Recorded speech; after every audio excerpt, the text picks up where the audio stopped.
ನಾನು 2018ರಿಂದಲೂ ಕೂಡ ಸಚಿವ ಸ್ಥಾನದ ಆಕಾಂಕ್ಷಿ ಅಂತ ಕಲಬುರಗಿಯಲ್ಲಿ ಶಾಸಕ ಡಾಕ್ಟರ್ ಅಜಯ್ ಸಿಂಗ್ ಹೇಳಿಕೆಯನ್ನು ಕೊಟ್ಟಿರುವಂಥದ್ದು. ಯಾಕಂದರೆ ನಾನು 2018ರಿಂದ ಕೂಡ ನನಗೆ ಆಕಾಂಕ್ಷಿ ಆಗಿದ್ದೀನಿ, 3 ಬಾರಿ ಸತತವಾಗಿ ಶಾಸಕನಾಗಿದ್ದೇನೆ ನಾನು, ಆದರೂ ಕೂಡ ನೀವು ನನಗೆ ಯಾಕೆ ಕೊಡ್ತಾ ಇಲ್ಲ ಅನ್ನುವಂಥ ಪ್ರಶ್ನೆ ಕೇಳ್ತಾ ಇರುವಂಥದ್ದು. ನಾನು 2018ರಿಂದಲೂ ಕೂಡ ಒಂದು ಶಾಸಕ ಆಕಾಂಕ್ಷಿ, ಕಲಬುರಗಿಯಲ್ಲಿ ಶಾಸಕ ಸಚಿವ ಸ್ಥಾನ ಬೇಕಂತ ಹೇಳಿ ಆಕಾಂಕ್ಷಿ ಆಗಿದ್ದಾರೆ. ಕಲಬುರಗಿ ಶಾಸಕ ಹೇಳಿರುವಂಥದ್ದು 3 ಬಾರಿ ನಾನು ಸತತವಾಗಿ ಶಾಸಕನಾಗಿದ್ದೇನೆ, ಈ ಬಾರಿ ಸಚಿವ ಸ್ಥಾನ ಸಿಗುವಂತಹ ಒಂದು ಭರವಸೆ ಕೂಡ ಇದೆ.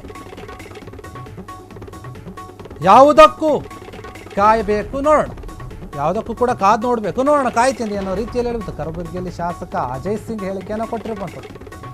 ಯಾಕಂದರೆ ಇವರೀಗ ಶಾಸಕ ಸಚಿವ ಸ್ಥಾನದ ಒಂದು ಆಕಾಂಕ್ಷಿ ಕೂಡ, ಈಗಲ್ಲ, ನಾನು 2018ರಿಂದ ಕೂಡ ನನಗೆ ಸಿಗುತ್ತೆ ಅನ್ನುವಂತಹ ಭರವಸೆ ಇದೆ, ಕಾಯ್ತಾ ಇದ್ದೀನಿ, ಟೈಮ್ ಬರಲಿ ಅನ್ನೋ ರೀತಿಯಲ್ಲಿ ಹೇಳ್ತಾ ಇರುವಂಥ 3 ಬಾರಿ ನಾನು ಸತತವಾಗಿ ಶಾಸಕನಾಗಿ ಆಯ್ಕೆ ಹಾಕಿದ್ದೇನೆ ನನ್ನ ಒಂದು ಕ್ಷೇತ್ರದಿಂದ, ಆದರೂ ಕೂಡ ನನಗೆ ಒಂದು ಸಚಿವ ಸ್ಥಾನ ಕೊಟ್ಟಿಲ್ಲ, ಆದರೆ ಕಾದು ನೋಡ್ತೀನಿ ಅನ್ನುವಂಥ ರೀತಿಯಲ್ಲಿ ಹೇಳಿರುವಂಥ ಕಲಬುರಗಿಯಲ್ಲಿ ಶಾಸಕರ ಈ ಒಂದು ಹೇಳಿಕೆ, ಅವರು ಕೂಡ ಅಜಯ್ ಸಿಂಗ್ ಏನಿದ್ದಾರೆ ಕಲಬುರಗಿ ಶಾಸಕ, ಅವರು ತಮ್ಮ ಅಭಿಪ್ರಾಯವನ್ನು ಅಥವಾ ತಮ್ಮ ಆಸೆಯನ್ನು, ಮನದಾಳದ ಒಂದು ಆಸೆಯನ್ನು ಹೇಳಿಕೊಂಡಿರುವಂಥದ್ದು.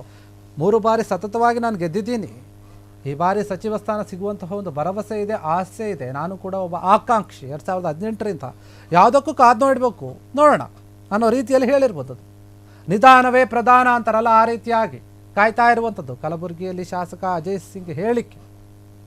ಖುಷಿಯಿಂದ ಹೇಳಿದ್ದಾರೆ, ನನಗೂ ಕೂಡ ಭರವಸೆ ಇದೆ ಕಾಂಗ್ರೆಸ್ ಸರ್ಕಾರ ಕೊಡಬಹುದು ಅಂತ ಸಚಿವ ಸ್ಥಾನವನ್ನು, ಶಾಸಕನಾಗಿದ್ದೀನಿ ನಾನೀಗ, ಯಾವ ಒಂದು ಖಾತೆ ಕೊಡ್ತಾರೋ ಗೊತ್ತಿಲ್ಲ, ಬಟ್ ಆದರೆ ನಾನು ಕೂಡ ಒಬ್ಬ ಆಕಾಂಕ್ಷಿ, ಅದು 2018ರಿಂದ ಕೂಡ ನನ್ನ ಬೇಡಿಕೆ ಇದೆ, ಈ ಬಾರಿ ನನ್ನ ಬೇಡಿಕೆ ನೆರವೇರಬಹುದು ಎನ್ನುವಂತಹ ಆಸೆಯಲ್ಲಿ ನಾನು ಕಾಯ್ತಾ ಇದ್ದೇನೆ ಅಂತ ಹೇಳಿರುವಂಥದ್ದು. ಈಗ ಅಕ್ಟೋಬರ್ ನವೆಂಬರಲ್ಲಿ ಆಗ್ಬೋದು, ಆಗ್ತದೆ ಇದೆಲ್ಲ ತೀರ್ಮಾನ ಹೈಯೆಸ್ಟ್ ಲೆವೆಲಲ್ಲಿ ಆಗ್ತದೆ, ಹೈಯೆಸ್ಟ್ ಲೆವೆಲಲ್ಲಿ ದೆಹಲಿಯಲ್ಲಿ ಆಗ್ತದೆ.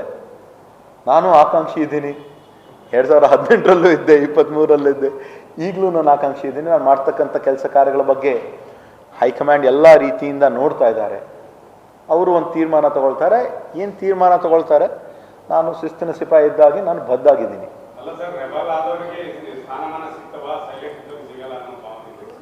ಭಾವನೆ ಇವಾಗ ನಮ್ಮ ಕುಟುಂಬ, ನಮ್ಮ ತಂದೆಯವರು ದಿವಂಗತ ಧರಮ್ ಸಿಂಗ್ ಸಾಹೇಬರು ಪಕ್ಷ ಸೇರಿದ್ದು 1969ರಲ್ಲಿ, ತಮಗೆಲ್ಲ ಕೂಡ ಗೊತ್ತಿದೆ. 1977ರಲ್ಲಿ ಆವಾಗ ಇಂದಿರಾ ಗಾಂಧಿ ಕಾಂಗ್ರೆಸ್ಸು ವಿಭಜನೆ ಆದಾಗ್ಲೂ ಕೂಡ ನಮ್ಮ ತಂದೆಯವರು ಪಕ್ಷ ಬಿಟ್ಟು ಹೋಗಿಲ್ಲ.